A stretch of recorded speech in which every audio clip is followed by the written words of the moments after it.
Salut YouTube, aujourd'hui on se retrouve pour un top 10 de mes passages préférés de la série Spartacus.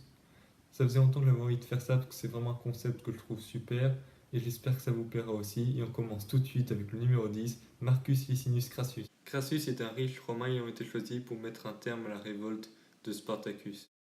Contrairement à ses prédécesseurs, Crassus sait que Spartacus est bien plus qu'un vulgaire esclave.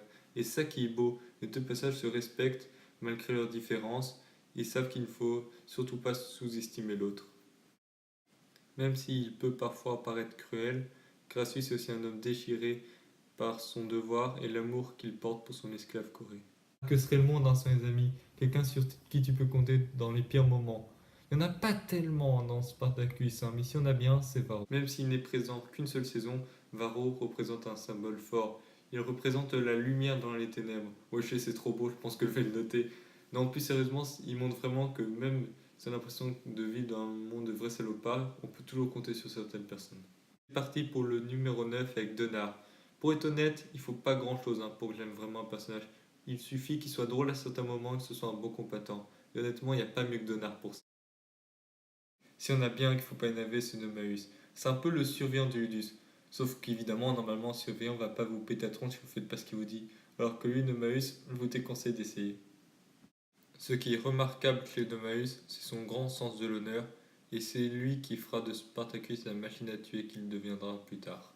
Nomaeus reste du début à la fin le personnage le plus charismatique de la série, et même après avoir perdu son œil face à l'Égyptien. La cinquième place revient à Agron qui sans aucun doute le personnage le plus touchant de la série. Car contrairement à d'autres personnages qui se battent pour la gloire, à la base Agron il se bat pour sauver son frère.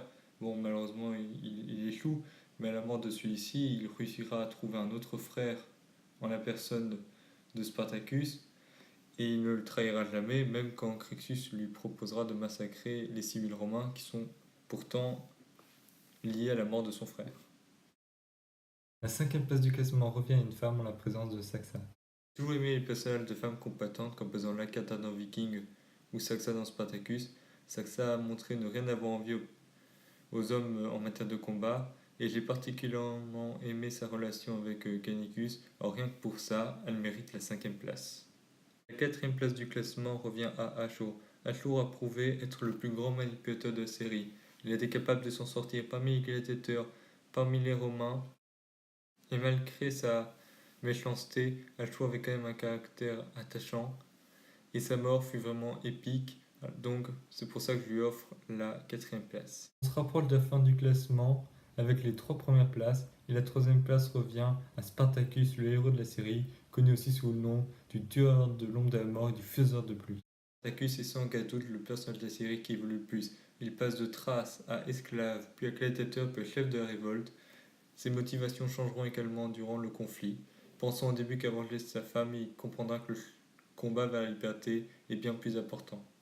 Le personnage fut joué à la perfection par les deux acteurs, même si j'ai une petite préférence pour le premier. La deuxième place du classement revient au Celt Canicus.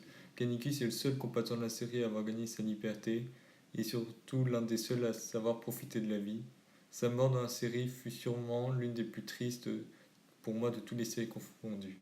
La première place du classement revient à Crixus, le Gaulois vaincu. Crixus est sans aucun doute un des personnages les plus importants de la série. Il sera le bras droit de Spartacus et la relation entre les deux est très importante.